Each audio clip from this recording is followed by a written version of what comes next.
what do you think is the reality here, the truth here about why this decision is being made at this time? Is it as negative as being presented by Donald Trump, where it's just the U.S. versus Germany over NATO spending, or is this, in fact, a good effort in some ways to have a leaner presence in Europe? From what I've heard, it seems that it's got more to do with Trump's attitude towards Germany and less having to do with a leaner presence in Europe or in Germany in particular.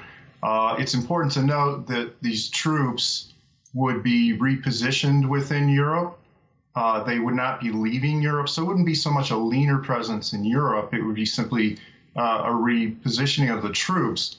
Now, having said that, I think it's important to look at the relationship that Trump has had with Merkel.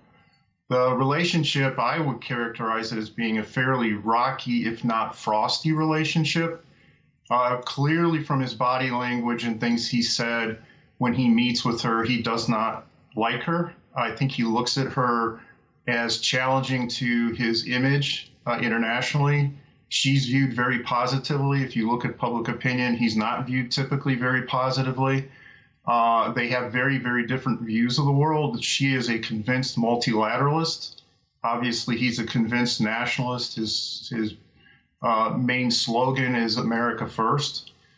So if you look at that in the context of that kind of relationship, I think one of the things that's driving this is that he's simply unhappy with her, and he's in a way trying to punish the Germans. So it's not simply about spending. I think it's a way to indicate his displeasure with the Germans. It could be as simple or as straightforward as her saying that she wasn't going to physically come to the G7 summit. And that was very embarrassing to him. He took it personally.